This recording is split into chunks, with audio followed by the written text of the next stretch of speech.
Evening. I'm Trevor Bechtel, Dean here at Conrad Grebel. I'm very happy to welcome you to this evening's event. We're very excited to have Di Brandt back with us in a series of visits that she'd made through her life as part of this Mennonite Writers series that is happening this year. Many of you have been to some of these events before.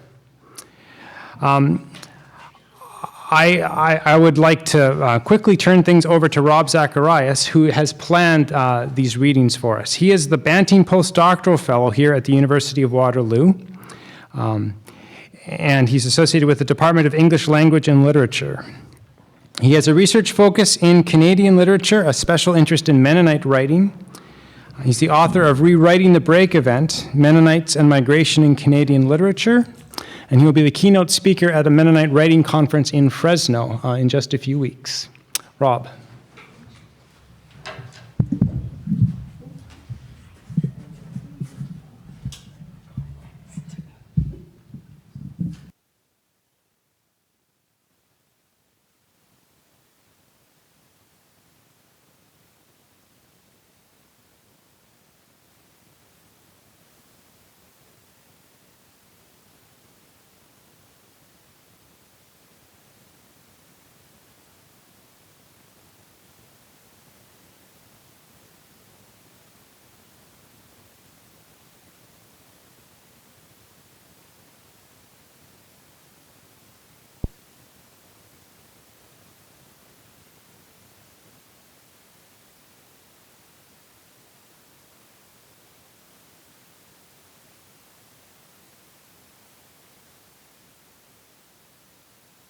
Or should I? Oh, there we go. I can hear it. I can hear it. So thank you very much, Trevor. My name is Rob Zacharias. I'm the Banting Postdoctoral Fellow in the Department of English Language and Literature, and I have the honor of hosting and introducing Di Brandt to you this evening. So I should also begin by welcoming all of you back here once again. We've been meeting what feels like a group now for some time. So for those of you who are here for the first time, I should give you a special welcome. Intentionally or otherwise, you've kind of walked into the middle of a conversation. One that began last October with Rudy Wiebe, who joined us to chat about his new book, Come Back. 2 weeks after Rudy, we had our first poet, the American essayist, professor, and poet Jeff Gundy, who was in town to give the annual Bechtel Lectures and read from his new book of poetry, Somewhere Near Defiance. In November, we had a packed crowd in the Great Hall to hear Miriam Toews read from her new book, All My Puny Sorrows. And just 2 weeks ago, we met here in this room to hear from Patrick Friesen, who read from a forthcoming collection of poetry entitled A Short History of Crazy Bone. There are 2 more readers in the series after this coming up, one by David Bergen and another by Carrie Snyder. But tonight, we have the treat of hosting an iconic poet, essayist, critic, and professor, and that is, of course, the one and only Di Brandt. Let me pause briefly to acknowledge the support that's made this series as a whole possible. We are hosted here by Conrad Grebel University College, of course, which continues to be an active and eager partner throughout the series, especially through the Institute for Anabaptist and Mennonite Studies. The University of Waterloo's Department of English Language and Literature, where I'm currently based, has been a generous sponsor as well. And I'm also happy to acknowledge the Banting Postdoctoral Fellowship Program that's made my work here possible over the past 2 years. And finally, as I think I mentioned last time, I'm pleased to note that the final 4 readings of our series, including tonight, are sponsored or funded by the Canada Council for the Arts.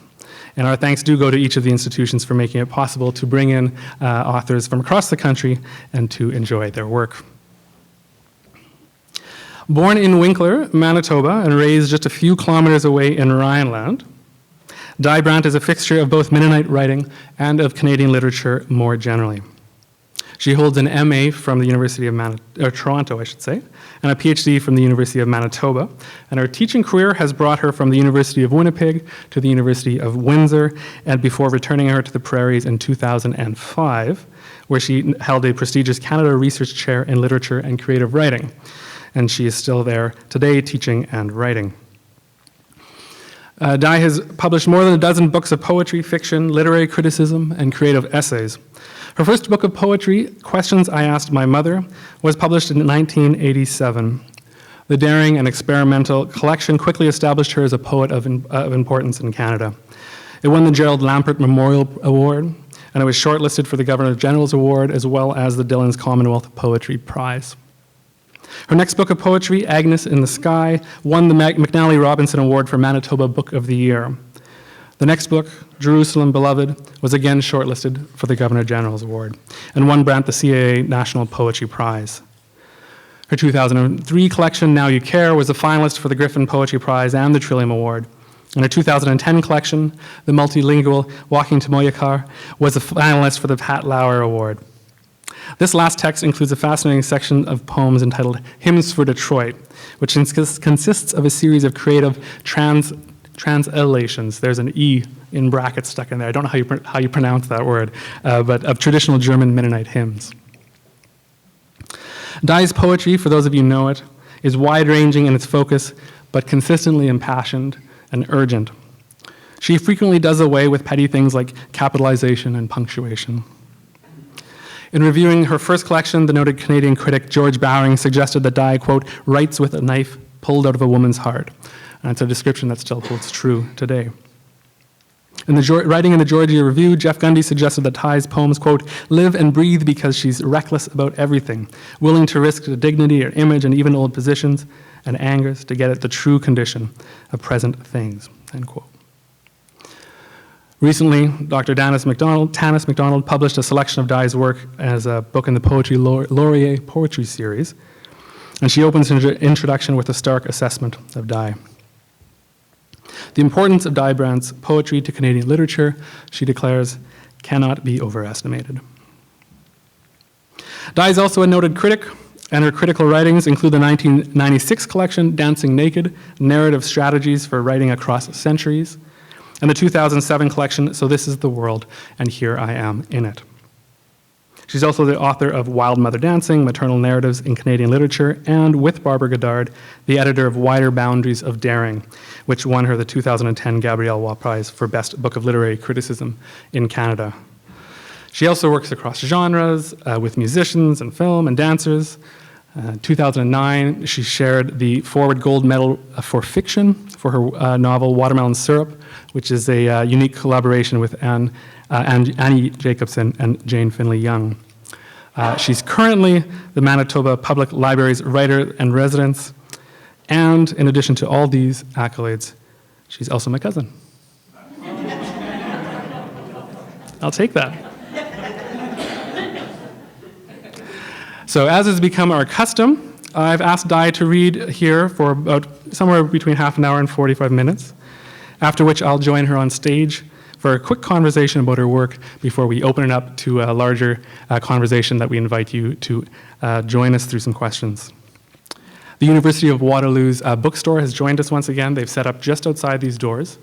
So after the reading, Di has agreed to join us out there to sign some books, and we do encourage you to pick up some works. Tonight she'll be reading from a couple of texts, I think, but for sure there'll be at least one selection from her recently completed, I think like ink is just dry, completed book of poetry, Glitter and Fall. And I think we are the first public audience, is that right? Yeah, you're the focus group. The focus group. Okay, sounds good. I'm just thrilled to have her here tonight. Please help me welcome Di Brandt.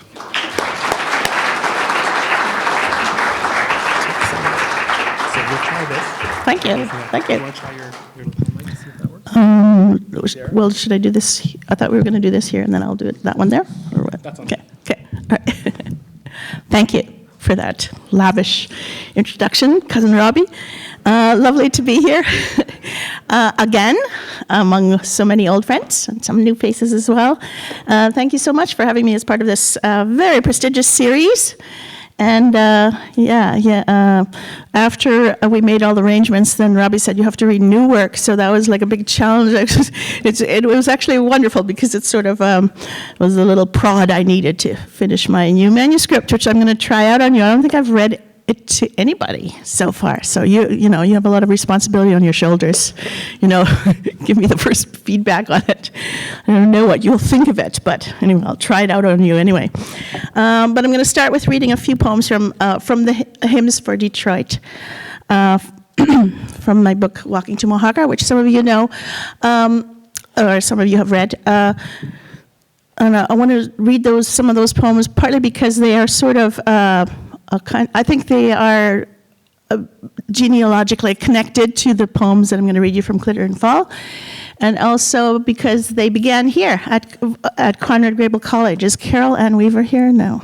Carol Ann Weaver, as you know, had a conference some years ago here about Mennonite music, and she asked me if I would write something for that conference, and I said, and I thought, what do I have to say about Mennonite music? And I just thought, nobody ever asked me that question before in my writing career, but that the traditional German Mennonite hymns that I grew up with in my little village called Rhineland were easily, by far, the biggest poetic influence, artistic influence on my writing and on my psyche. And so I had this idea of, I was living in Windsor, Ontario at the time, and I was feeling homesick for the prairies, as I do when I'm not there. And I had this idea of, my mother had given me this old hymn book that we grew up with, and so in German, Gothic script, and I had this idea of, revisiting some of those lyrics of those hymns, and then translating them, translating them. That's a term that was made up by Aaron Moray, a Montreal poet, which means you can translate but sort of cheat as you're doing it. Take liberties while you're doing it. But and sort of following her example, I thought what I would do is I would translate them into English, but into sort of contemporary, postmodern Windsor, Ontario English. So if there was like sheep on hills, and I was to my, I hadn't looked at those lyrics for a long time, and I was, surprised to see that a lot of those lyrics were, 17th century German romantic lyrics, really celebrating a lot of the consolation in them was the, the green world, which is the thing that was in so much trouble in Windsor. And and also just the grand stance of them, that sort of Gothic, sense of this sort of very big vision of the world and big cosmology, which is actually not there in the postmodern, for all its sophistication and much smaller, I would say, cosmology. So I thought it would be a sort of easy, simple, ironic postmodern exercise to translate those lyrics. But I was, I found I was sitting there and sort of crying over my computer because it made it so obvious what the difference in the vision of the people who wrote those hymns at that time was, and the experience of their experience of the world and the world that I was living in at the time. So it turned into quite a different project than I had sort of imagined it would be. And so I'm going to use some of those poems, which were which ended up being, I guess, even more ironically inflected than I had anticipated. And then you'll see what I've done since then. So this is Hymns for Detroit. And I don't know how many of you know those old, how many of you know that old repertoire of the old German hymns from the 17th century? A lot of you? I don't know if you're going to recognize these intertexts or not. So I don't know. Should I say them or will you recognize them? I'll just say a few of them. So in this first poem, there's 3 hymns. One is that I'm translating. The first one is Nun ruhen alle Wälder, wie Menschen stehen und Felder, schläft die ganze Welt. You probably remember that song. And then the second one is So fliehen unsere Tage hin, auch dieser ist nicht mehr. And the third one is Müde bin ich, geh zurück. You probably all know that one. 1. Now the forest sleeps behind barbed wire gates, dogs on sofas, crows in the fields. Michigan boys puke in the parking lots. Professors count grades.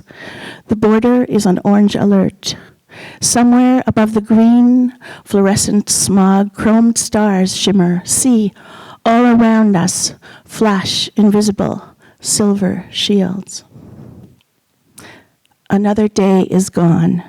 Night rushes in for her shift. Nurse, give me the blue, the purple pill to take me far away so I can come apart and back together with no one watching. The moon, the moon, the moon shines on us, our closed eyes, wet faces, clenched heart muscles, the I-75, our lost nieces, the Afghanis, and their stones. 2. Dawn is a frizzy fiction, pale orange, waking to broad noon after the too short, noisy night. The alarm clock invented the day. A single star watched over us. Sparrows jabber behind glass, turn down the radio, praise the street. 3. Weeds and grasses along the tracks whisper in the hot wind. The children please her, tell them their socks and shoes crumpled under the monkey bars. Those were lucky lambs gambling in wild meadows beside clear river water. The air is too thick here for our little lungs. Each morning we wake coughing and reach for our puffers. Big trucks drive by on big noisy wheels. Jesus saves. Mommy said, don't eat the fish, watch them on TV. 4. The fields and ditches are bare. Lit greenhouses, the tomatoes flourish. Snow crusts the windshield wipers. Black ice under the tires. Drive into the storm. The prettiest leaves grind into dust. Heart stopped at 6 a.m. The cows munching calmly from stainless steel bowls, their day's allotted pellets of chemically enhanced corn. Abide with me. Dead crows under the maples, killer mosquitoes, our soft brains, faltering immune systems. It's not meteors we fear. Our forgotten rain dances, the enemy is here. The worms are laughing. Hold my hand, dear. 5.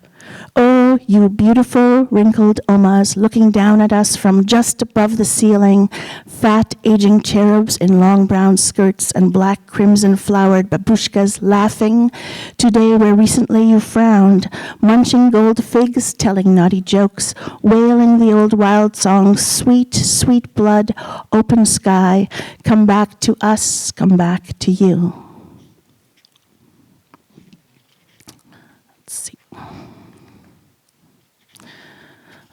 There was one song in that hymn book that I really loved. It starts like this: "Geht nun hin und grabt mein Grab," and I liked that. I just thought that was wonderful.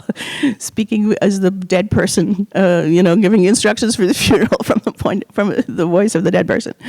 So I thought that was really cool to write to speak from the grave of yourself. So I tried this exercise writing that. So this is, write your own epitaph. So you should all try it. It's a really good exercise. 8. Go now, friends, and scatter my shattered flesh over the blue-gray water. Cry your raven cries into the deep. Sell my charred bones to the sand people. Ask a high price. Weep. Weep for my long, short life so bitter and tender.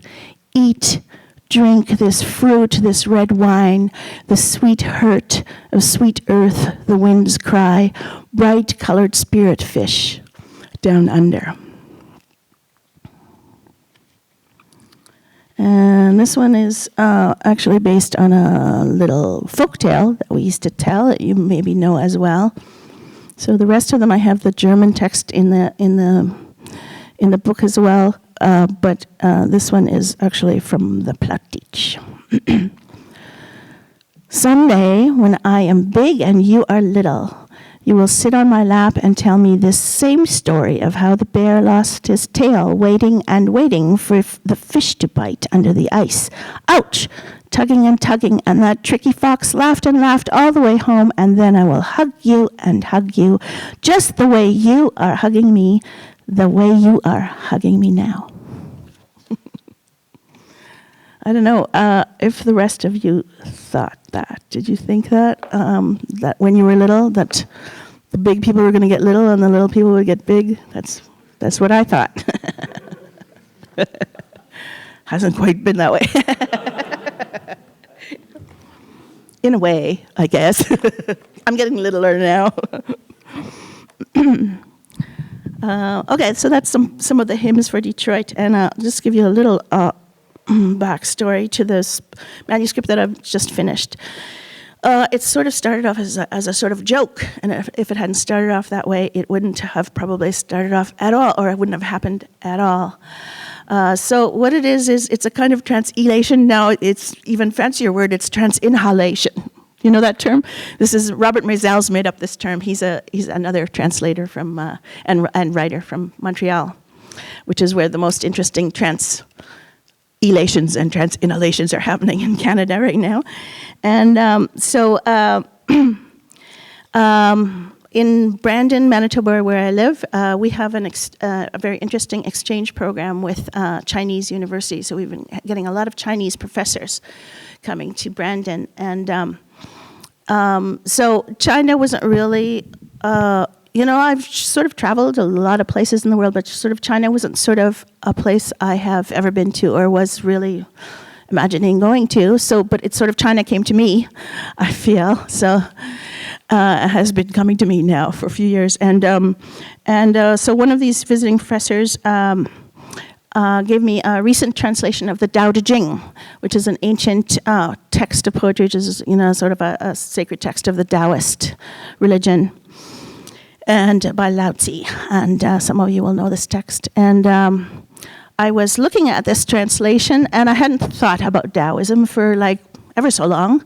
But as I was paging through this book, I was remembering, oh yeah, Taoism. And I remembered it from my youth. It was a big thing in the counterculture in Winnipeg when I was a young person and a hippie. And we talked about Taoism a lot in those days, and the Tao and the Way. Remember that, Kathy? Bill, you can probably remember that. And so I was just really enjoying reading these Taoist poems again. And then I noticed, so if you know anything about Taoism, so the Tao is like the way to become a really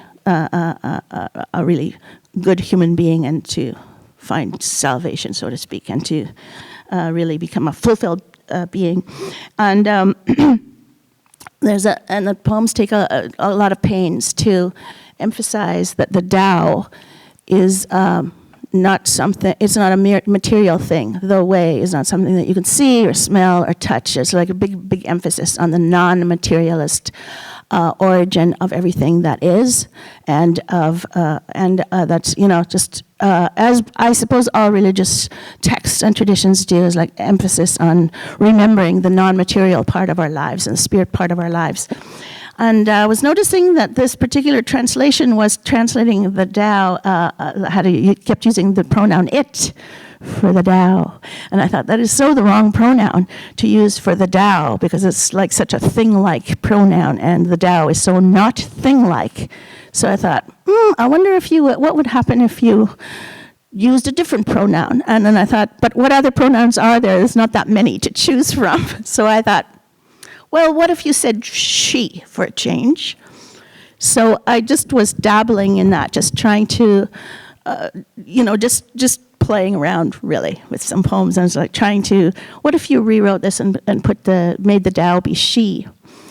And this sort of magical thing happened. Like they all just came really alive for me, and there was people around me in Brandon, different artists. There was a composer who snatched them out of my hand when the first few poems were still wet with ink and set them to music, and then these musicians were performing them, and then my Chinese artist friend of mine did these beautiful drawings for them, and then I had to sort of, and then they kept saying, are there more? Are you going to do the whole book? Are you going to do the whole book?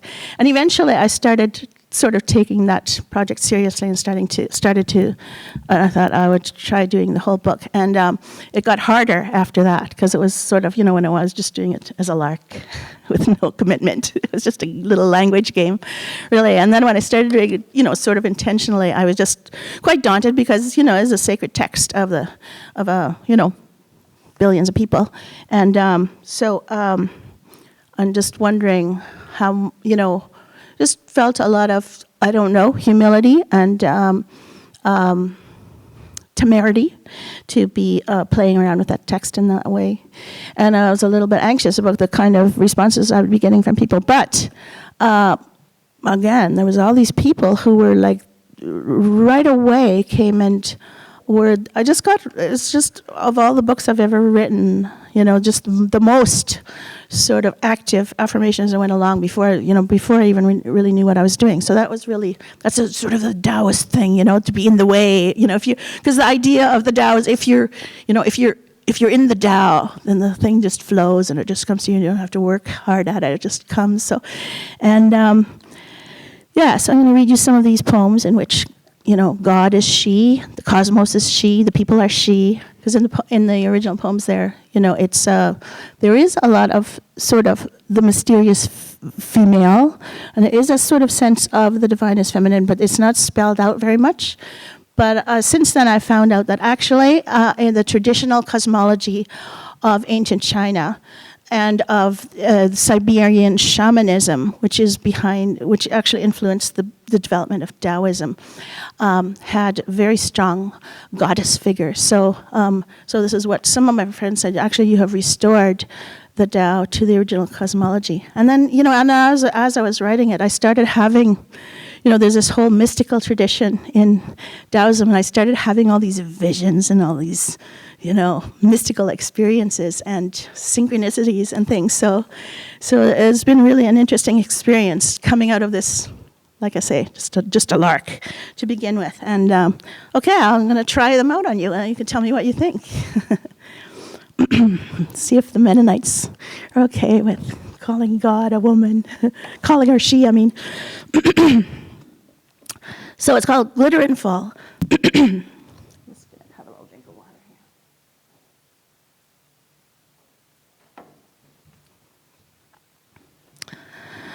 Lotus petals. Her heart was a noisy playground, eager children chirping like seagulls. All summer they clambered up the ladders and slid down the iron slides of her heart. Every evening she counted them, craftily, clucking like a broody hen. Eventually, she forgot their names. There were so many of them, swinging upside down on the monkey bars, the sons and daughters grown up in shirts and ties, hats and high heels.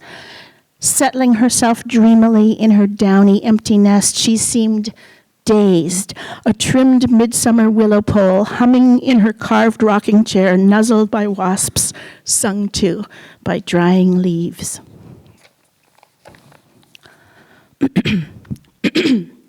Ishtar, fish star. Before space, before earth, before time, before water, fire, air, before trees, before seeing, before sound, you were there, spider grandmother, grizzly-tongued Oma, gorgeous, sweet-lipped, wrinkled queen of heaven. You were everything. You were nothing. You were light. You were dark. You sang the song that sang us. You wove the web that held us, the womb that expelled us into chlorophyll and clay. You vanished into the moon-silvered shadows guarding your golden hiding place in the fluttering, angel-covered ark. You glitter in the sand. You shimmer in the hills. You gleam in the scales of the shining perch, the magic pickerel. You decorate the earth with amber, tiger lilies, rose hips, granite, eagles, ants, snowbirds, fire, ice, the dance of the seven veils. You breathe us out and in, holding our hand tight, excuse me, holding our hand tightly as we swim through the bottleneck of our shrunken desires, our human whales back into the grandeur of your paradise, your garden, your galaxy-studded mountain trails. I'm just going to add one other thing, which is a lot of, if you know that, or if you don't know that original text, the way it's been translated a lot in recent translations, for example, there's a very fine translation by Stephen Mitchell, American translator. And the way it's been translated a lot recently is to really sort of genericize it. So it's to take out all the, all the local markers that connect it with medieval China. So, and I sort of thought, well, I'm trying to do something different here. What I'm trying to do, so I'm trying to sort of, relocate the Tao in the Canadian prairie landscape where I live now, and putting in lots of references that are not actually in the original text, but sort of my whole idea was if the Tao is she, to have lots of decorative and beautiful details, as opposed to trying to turn it into just the generic thing. So it just changed it so much, that sort of whole conception, to that one little pronoun exercise. So, if you're wondering whether these coyotes and things are in the original, no, they're not. It's changed really a lot. Coyotes do not carry her away. She is protected by the purity of her intent like an innocent baby. Wasps do not sting her. Ravens do not caw or claw at her. Coyotes do not carry her away. Her bones are soft, her ligaments are weak, but her grip is strong. Even without meditation, without ritual, without the replenishing union of woman and man, she is completely alive and whole. In her, hot and cold, soft and hard, light and dark, sweet and savory are found in perfect harmony. She can sing or laugh or cry all day without getting hoarse. That's not me, as you can see. To understand such harmony, I guess I'm not quite there yet. To understand such harmony is to understand the always so. When she fills up her life with too many attentions, she invites trouble. Her heart feeds on her life breath and everything turns rigid. Thus is vigor followed by decay. Whatever veers from the purity of her intent leads to death. So there's actually a sort of aspiration in Taoism, which is if you do the perfect practice, that you'll become immortal in this life. Very big aspiration. A hole in the wall. She makes poems out of images and sounds reverberating vividly into silence. She carries vegetables home from the market in a little cloth bag. The red tomatoes grew from small seeds in the dark earth into thin air. She sews yellow curtains and hangs them in the kitchen window, invisible glass over a hole in the wall. Everything that is lives in everything that is not.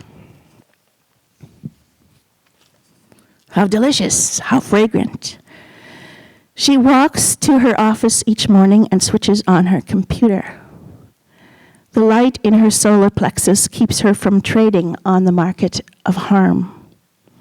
The students' cello recital sends exquisite vibrations through the university halls.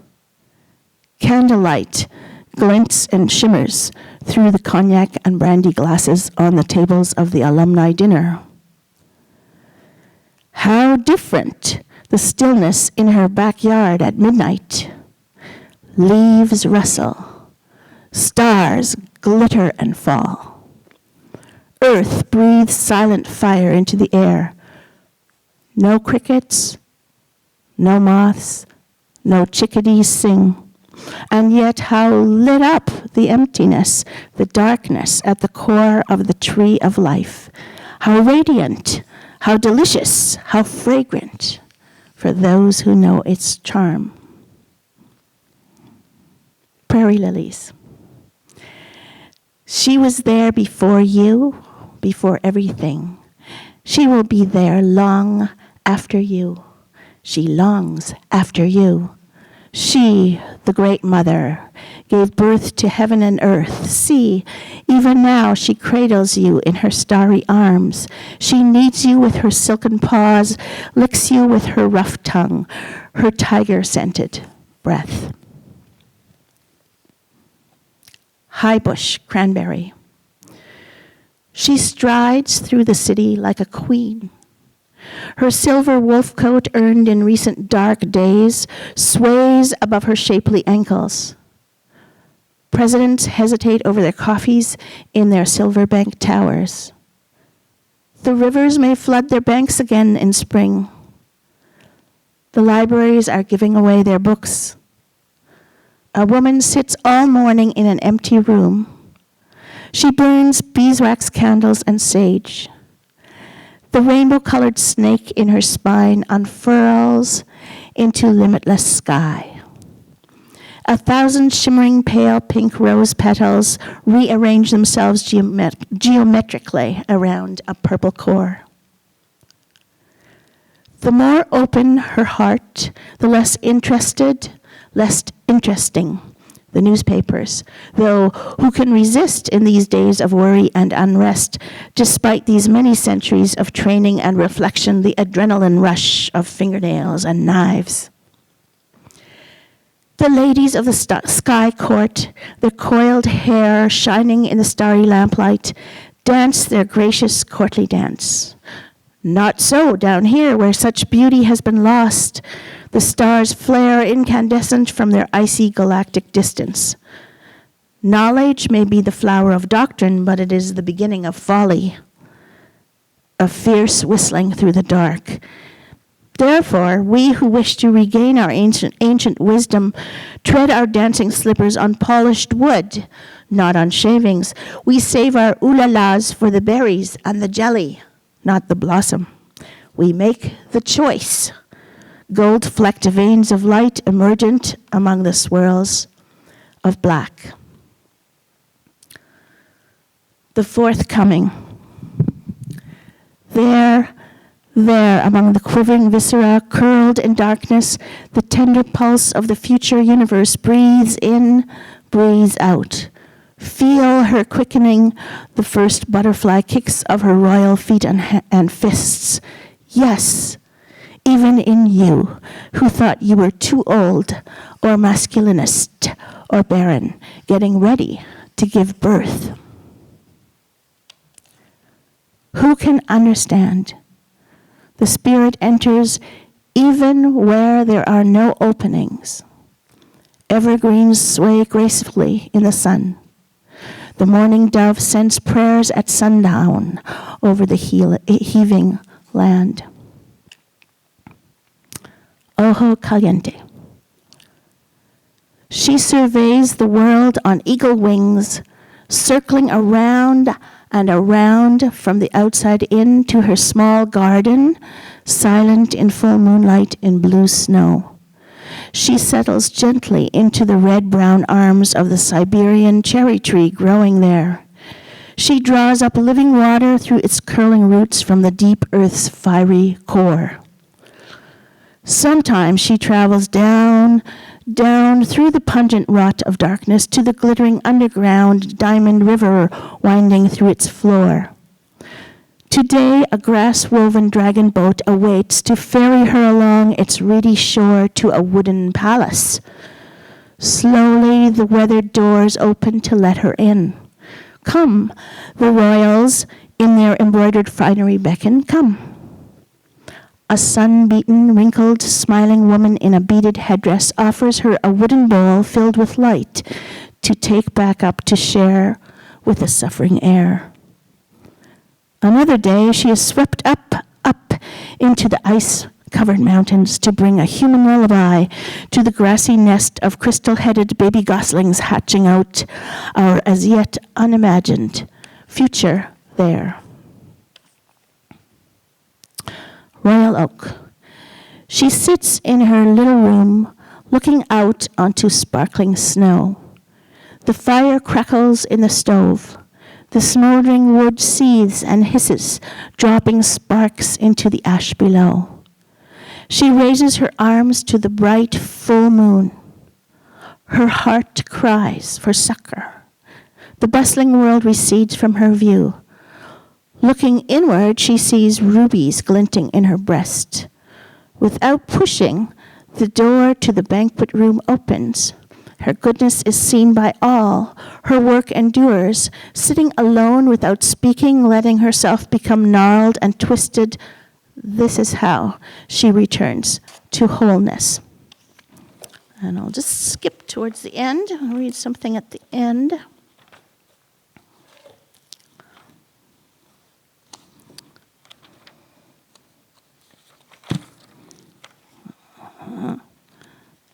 Don't know where they are in this collection yet. That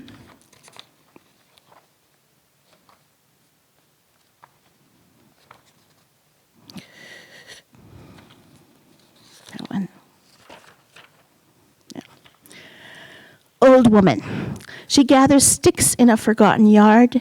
She hums a lullaby for her faraway children. Her breasts sag with the memory of eager lips and sweet milk.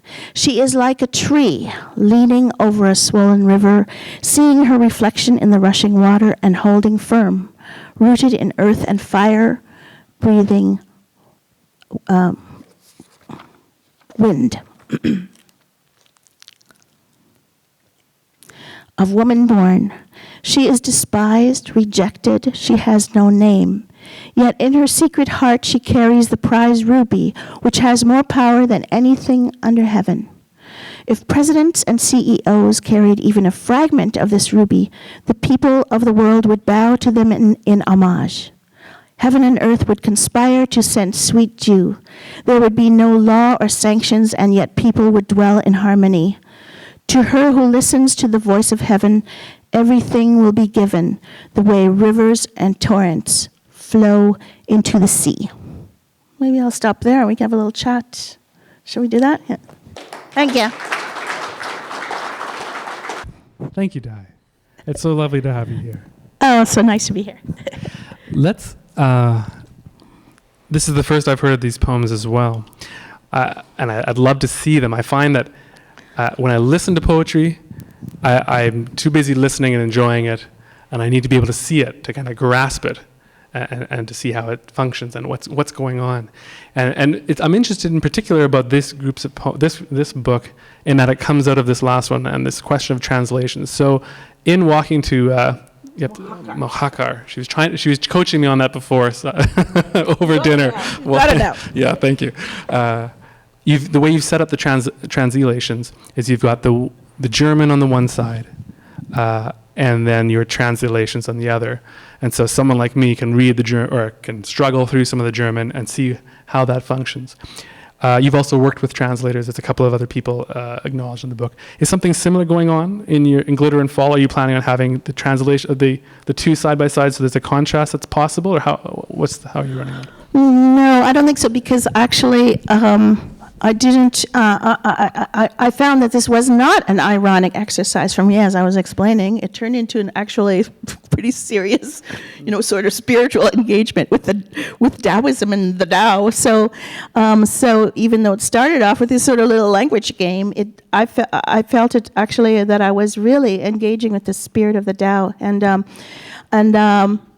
But one of my Chinese friends said, maybe we should translate these trans-inhalations back into Chinese. So I thought that would be kind of cool. What's the difference between the trans-inhalations and the trans-elations? Well, Robert Maisels, he invented that term too. And he meant it. He's actually worked with Chinese poetry, ancient Chinese poetry as well, and also with the Kabbalah. He's Jewish, I think he meant it in a meditative sense, the inhalation and allowing there to be a sort of spiritual dimension in the act. So it's not so much an ironic act. So I think elation doesn't have to be ironic either. I was going to say, I didn't read the German ones as always being ironic either. No, that's true. They weren't. But just in terms of their relationship to their source text, no, they weren't just ironic. Yeah. That's true. But perhaps because they're part of my part of my heritage, I felt that I had a different consciousness about what I was doing with them, Mm-hmm. So it felt more like I was distorting them, perhaps, from the original. Whereas with the Taoist text, it's like I don't really know what the original says anyway. So you know what I mean. There was more invention, perhaps. Right, a certain freedom that comes from that. Yeah. Freedom, and just sort of like, as many of you have probably experienced when you're traveling, we've had so much privilege in this era, where we got to travel and meet people from different cultures, and you get to see movies that are with a different language that you can understand because of the subtitles, and just this this like sort of wonderful freedom that comes with all of a sudden being in a different culture that has completely different rules than yours, and suddenly you're completely released from all the conventions that usually surround you or that you're trying to participate in. So there was kind of some of that sense. Yeah. When I was reading the hymns for Detroit, when you've got the German and then the English on the other side, it reminded me of when I was growing up as a little guy, and at Christmas having to stand up on the piano bench and recite German poems, and I wouldn't know the German, so I would just have memorized it and been able to recite it. I thought, I'm going to make my kids memorize the English now. And I've got the translations. Right. So yes, we came from a very poetic family.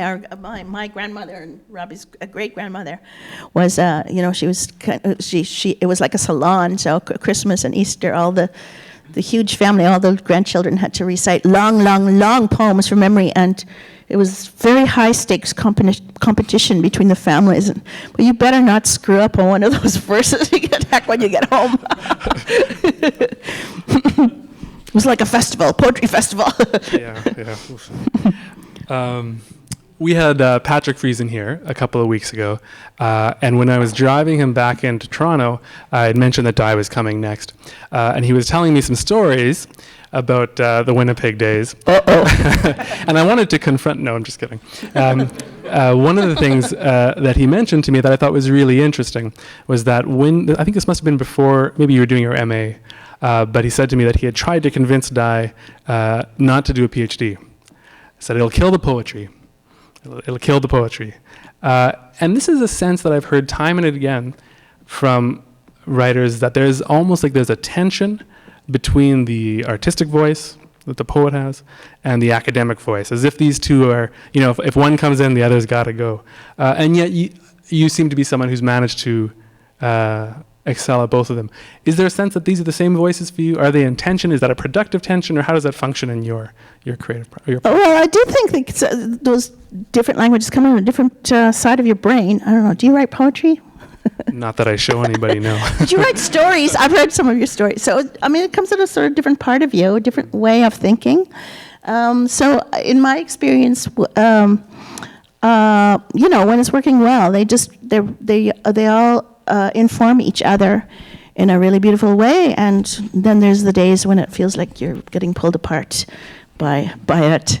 One part of you is going this direction, part of you is going this direction. So, but I did my PhD. It was actually when I was studying my PhD. That's when I met Patrick at the University of Manitoba, and that was at the height of the feminist movement. And I discovered that I wanted to write a feminist dissertation. It was so the wrong university to have chosen to do a feminist dissertation at that time, but I didn't know, ahead of time. So it was a very huge struggle. However, it was the absolute perfect university to have chosen if I was going to be foolish enough to be trying to become a poet at the same time, because a lot of our professors there in the English department at University of Manitoba at that time were poets and creative writers, and great mentors, so Robert Croach and David Arneson and Dennis Cooley, and they had just started Turnstone Press, and so it was and the Manitoba Writers Guild. It was a really wonderful, exciting time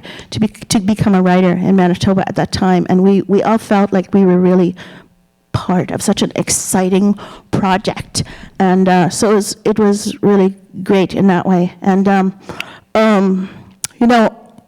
I was always a poet from when I was a little kid, but I was, then I was trying to be a scholar, and I tried to, when I was an undergraduate a million years ago, there was no Canadian literature then, and there was certainly no creative writing courses, or they were just starting to come in, and so I sort of, I went underground with my poetry and became a secret poet. I kept on doing it, but I didn't tell anybody. At this drawer, this little secret, shameful thing that I had to do, kind of like masturbating or something. I'll stick it in the secret drawer and not tell anybody about it. And for the longest time, because all our literature, all the poetry that we studied was by British dead guys, and so it just didn't seem like real literature. And so I had thought I had sort of conquered this bad habit, and then I went back to do my PhD, and then I was like, oh, every time I was trying to write a paper, it's like, oh, there it is. It's insisting to turn into a poem.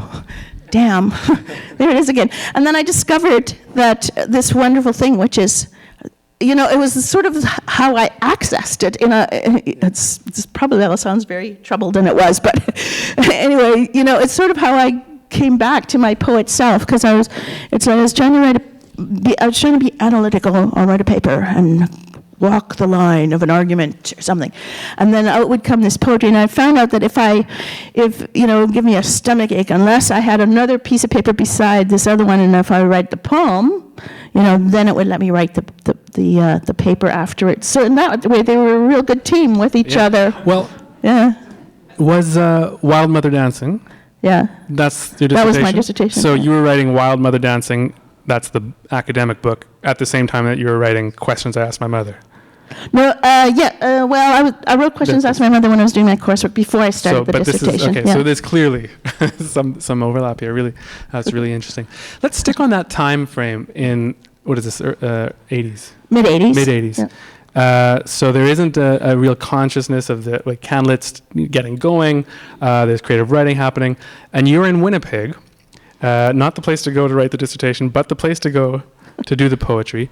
And there's all of a sudden this group of Mennonite authors who are sort of coalescing into a more or less self-consciously aware group of movement of some sort. I'm interested to know, just reflect a little bit on what made that possible at that particular time. And then I'd love to hear you reflect on what's happening now. I mean, in the 80s, are you thinking there's going to be Mennonite writing conferences and Conrad Grebel in 2015? And what's your sense of the direction that the authors, the next generation of authors, are taking this? Yeah, I think it's going to be still writing book. Are we going to still have books in 50 years? Movies, maybe, or something. Yeah, I mean, one of the interesting things about the writing in Winnipeg the Mennonite writing in Winnipeg, the new Mennonite writing in Winnipeg at that time is we were each of us coming to it sort of on our own, all by ourselves. We didn't know that we were part of a movement and a part of a group all doing that, and that's quite a kind of cultural moment. We were each just doing it all by ourselves, sort of struggling to figure out how to do it, and feeling quite alone, and we're the only one, and stuff.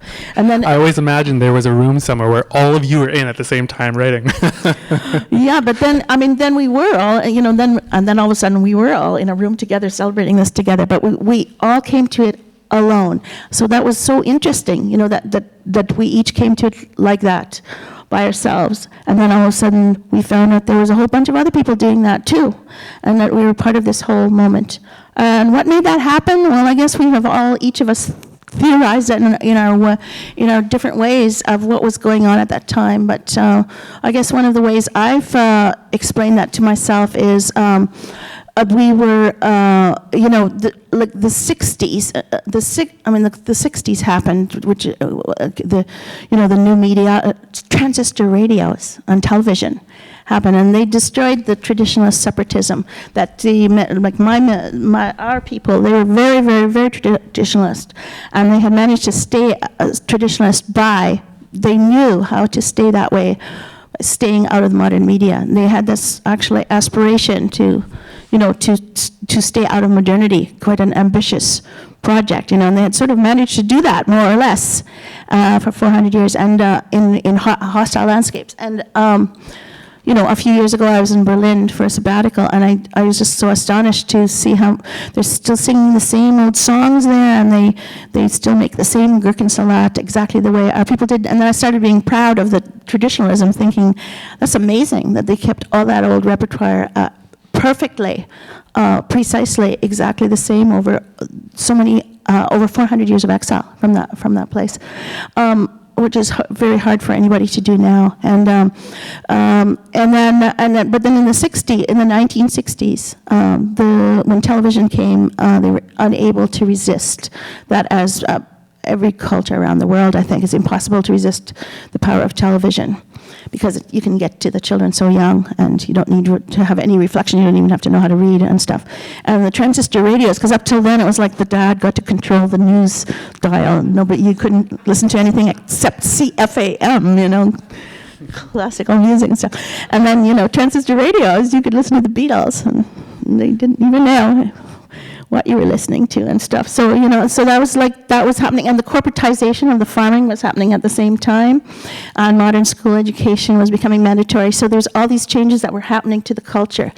And I think that we, the Mennonite areas, we were trying to document that, because we were the generation that was sort of bearing the brunt of that, of all those changes. And we were trying to document that. And then we got vilified by a lot of the traditional people for having destroyed the traditionalism. But I think it's sort of clear now. We weren't really trying. We were documenting that change. That change was happening. It's done deal now, I think, and that we were not actually creating that change. We were just really interested in being part of it in a really alive way, and understanding what was happening. So that's my take on it. And Armin Wiebe's first novel has that TV tower in the background. So I think he would probably agree with that way of naming that moment. Yeah. Yeah, Roy Lowen, the historian, has an interesting article on the 1980s, that moment in Mennonite writing, and he talks about it as a fin du siècle, like a sort of as one kind of moment was coming to a close, that the art sort of rose to the surface in that moment. I always like that sort of image. I want to stick a little bit longer on that question of media. I find that really interesting, that the idea that the technology is what somehow changed or allowed the writing to come into this moment of documentation. Because I'm thinking about when Patrick was here last time, he talked about computers and internet, and he was pretty skeptical about the relationship between poetry and new media.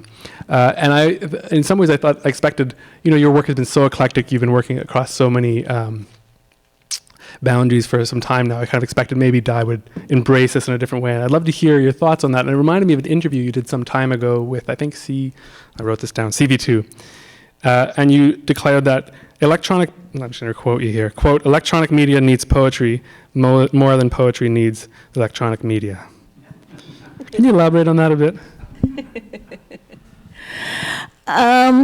Well, it's been much observed and documented that, like, every time there's been a really, really, really big shift in the media, there's been like a lot of cultural upheaval that went along with it, like the printing press, which was the moment of the founding of the Mennonite, traumatic founding of the Mennonites, and then radio and airplanes, and all the connection with the First World War, and the internet now. So it's like, I think, and it takes a long time. If we have cultural innovation is led by technological change rather than by imaginative change, it takes quite a while, I think, for the imaginative, for our cultural spirit to catch up. And in that moment, and there's very dangerous in that moment where we haven't caught up with it and we don't know how to use it yet. So there's possibility of great violence and violation that happens there. And we see some of that happening now with, we haven't tamed the internet. So, the pornography and all the ways we don't understand the power of the internet and don't yet have safe strategies for our children to be surfing it and stuff, So I guess that's some of the stuff I had in mind, is that, poetry is one of the imaginative language that can help humanize, the new medium and the internet. And another interesting thing about it is, when the internet first came along and people said, we're going to figure out how to write, hypertext novels, and then people tried to invent these hypertext novels where, you write, you click this button and then you go into that chapter, or you can choose to go that chapter and that chapter. It kind of bombed. I didn't really, the novel is pretty attached to the printing press. It was born from the printing press. But poetry, poetry is so different because the poetry predates the printing press by far. It's an old oral medium, as old as we are probably, and as a species. And very interestingly, it's adaptable to any medium. So it's much more adaptable to the internet than the novel has been, which is quite fascinating. So when I was starting, I had a little project have a little project at Brandt University, which is, I invented the first poetry video lab in a Canadian university. And so we were making poetry videos, and I was trying to explain to my IT people what I mean by a poetry video. So when I started that 10 years ago, there were like maybe 2 sites on the internet that I could find that actually had examples of this. Now, if you look it up, there are millions of sites around the world. It's a very popular genre, and it was pretty exciting to be part of the invention of it. So I told my students, you are helping to invent a new genre, and you're going to help shape what it consists of and how it works. And they took that very seriously, and they were very good at it, much better than I am. But it was fun to watch them doing it, more than doing it myself.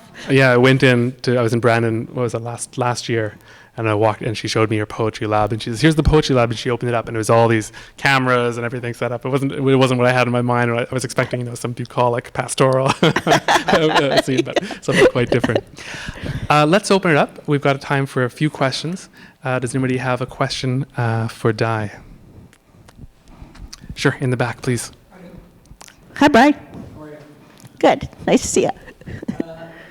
You began by saying that your version of Cloud City is going to be, you're going to pull the it out of it, and you're going to put, let's put a she in there, which I think is a great idea. But you thought that what you were doing was taking a kind of materialistic or concentration on material thingness out to try and open up the void of the way of the Tao. Is that right? Well, that was. What's your question? The poems are so filled with things, and sensuality and texture and objects. It's a very thingy. Well, I don't know if it's so much objects, but as certainly the natural world is there. The objects too, I guess. Yeah. So, like I said, I didn't want to turn it into. So in a way, in that sense, in the strict sense of, like the way Stephen Mitchell, for example, has translated it, it's like I have turned it into something else than what he would say is the Tao in bringing all this things back in. But the way I understand it is more like I'm trying to bring the Tao into here and now, and trying to locate it here, just as in that original text, it is located in ancient China, and it has all those references from then. And so usually when we read the Tao here now, we just edit it. We edit out the chief and the specific local references of China at that time in order to make it relevant to here. So I thought, why not put in the ones that are here now? So it's sort of to embody her, I think. And the other thing is, I think if you think of the Tao as she, instead of as it does already change the whole conception of what the Tao is, turns it more into, I think, into the life principle. And so that sort of is permission for all the fish and the trees and everything, sort of. At least that was how I was experiencing it. So I don't know. You are a great mystic, so I don't know. You should tell me what the effect is, or whether you think it works. Are you saying you don't think it works? No, I think it really works because I think that in fact the Tao is embodied, right? It is things. Anyway, that's just me. I think it's great. Thank you. Thank you. Here in the front, Henry. When you referred to the Taoist notion in invoking the feminine gender, I was immediately reminded of the 19th century and das ewig Weibliche, the eternal feminine, which is invoked by so many 19th century poets and composers, where that notion of the feminine becomes far more than just gender. It becomes an ethos, and as I think, as you said, a kind of life force. That's lovely. That I sort of hadn't thought of that, although I did think about the fact that, around the world, we see different religious traditions who you can trace them back to a time when sort of the cosmos was feminine, because it sort of makes sense, which is like if the body that brings forth us, it's kind of a maternal body. So I mean, perhaps it's everywhere in every cultural tradition. So it's just sort of a matter of sort of seeing it, but I like that connection a lot. I might, pursue that further in my, thinking about this. So thank you for that. Please, Win. I'm quite intrigued by all the bilingualism going on in the internal translation. And so tell me, when you have this, what are they called, the odes to Detroit, right? Hymns to Oh, the hymns to Detroit, excuse me, hymns to freedom and hymns to Detroit. So when you have the hymns to Detroit, I mean, you have the German text there, and you read back and you improvise over the German text. You hear the German text, you put it on the page so somebody who can read German can repeat that. On the other hand, you're writing also a poem in English, which presumably readers will also read who don't have the German. Right. And so now in your head, are you thinking about that? Are you thinking I'm writing primarily a poem in English, which is supposed to function in English for somebody who doesn't know where it's coming from? Or, how does that balance work out in your head? Do you think about the reader at all who may not recognize the German, or how does it work? Well, there's this. We did something that's sort of I understand is unique in Canadian publishing, and I don't know if everywhere, but it was considered to be quite like, why on earth did you do that? Lots of people asked me, why did you do that? And then when I talked about it and said why, well, I didn't think it needed an explanation, and people said, you should have written a foreword to explain that, which is that, so when I was writing this book, Walking to Makahaka, I was moving a lot during that time when I was writing it, so living in different places. So it has 3 sections in there set in 3 different landscapes, and so one of the sections is that the hymns to Detroit, and then there's another section that's sort of set on the Canadian prairie, and then there's another section that's set in southern Spain where I spent a residency. And so the idea of getting it translated into different languages came out of this, because I sort of thought, well, how many people have that old hymn book? So no one will be able to look that up. So I thought, well, maybe I should just include those old lyrics so people could, if they wanted to, because otherwise I might not ever be able to find them. And then I thought, okay, well, then what am I going to do with the other sections? And I thought, well, I'll have that Spanish section translated into Spanish, and then I'll have the other part, the prairie section. What language? Oh, maybe we'll have it translated into French. And so I did. So it has 4 languages. So it's English throughout, but it has one section translated into French, and then one the original German, and then one into Spanish. So apparently, this was like a concept that many people just couldn't get their head around. I've just had so much questions about that. And like I say, requests for, could I please explain why? And I sort of thought, I don't know, having grown up in many languages and having always thought it's so much fun to try to communicate with a people who don't speak your language and see what, how can if you go travel somewhere and you're trying to, sign language or whatever, how many, I found out you only need actually one word if you want to go travel, just as long as you know the word thank you in that language, that's enough. Or a dog or something, I like that a lot, so. But, I don't know, growing up, I grew up in Plautdietsch and German and English, and we had such strict rules about you couldn't mix these languages up, and you could get beaten in school, literally beaten with a strap in school if we ever slipped into our mother tongue, and then at home you could get beaten if you ever slipped into English. So it's very dangerous, linguistic context, and then later, when I left, when I was going to the University of Manitoba, when I left that community and was going to University of Manitoba, it was before the Multiculturalism Act. So it's like if you said you were anything other than Anglo, you get really discriminated against. Really, people sort of, when that Multiculturalism Act came in, people kind of mocked it and said, "Oh well, it's just government can't legislate multicultural identity, and they're only doing it now that it's too late and all that." But I can tell you, like for me, that it made a really huge, it happened when I was a young adult, made a huge difference in my life. Suddenly it was okay to say that you knew other languages, and then having worked so hard to ditch my German accent and everything, and then eventually and to just be Anglo-English, and then I started traveling around in Europe, and people said, "Well, how come you don't know 5 languages?" And I was like, so it's like such a, as you know all about, is fraught thing, languages. But it shouldn't be. It should be just a fun thing, We should all just speak as many as possible. Thompson Highway, I heard him give a talk. You were probably there when he gave that wonderful talk at the Learneds and when he said, and somebody said, some years ago in Toronto, and somebody said, "Oh, tell us how we can be nicer to you," because he's a First Nations playwright. How we can be more understanding of the First Nations people. And he said, sort of a sanctimonious question, and he said, "Okay, I'm going to give you the recipe here for world peace."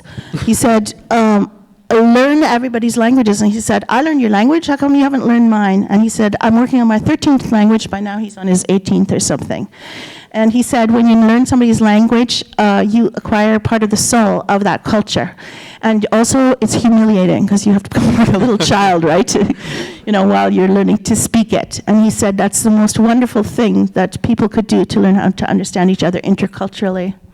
So lovely. So anyway, the multilingual. So for me, it's like, because it was a painful thing, all that language. So it was a really painful part of my upbringing because of all the fraughtness with all the languages, and in that moment of cultural shift, and the people who were trying to keep the old way, and people who were trying to not let you have that way.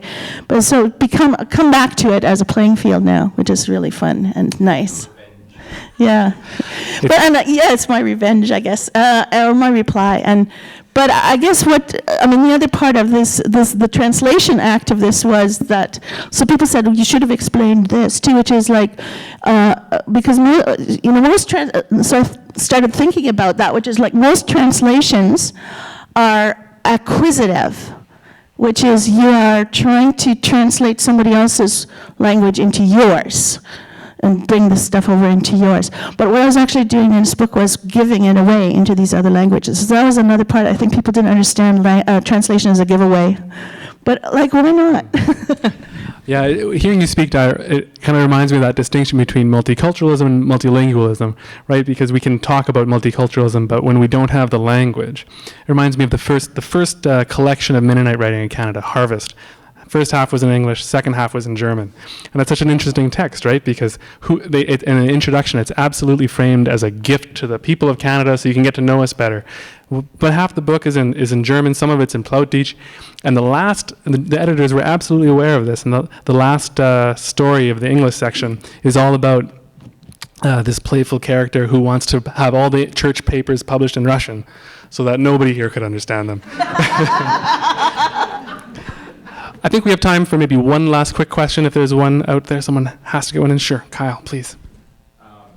Not trying to be cheeky, can we expect in a couple of years when the ink has dried off this project, a poem cycle in which you imagine the Tao gendered male? And if so, how would you imagine it differently? Well, it's been done. It's been done by many people, so I don't think this one's been done yet, so. Very nice. That's perfect. Let's leave it there. Help me help. Thanks. Thank you.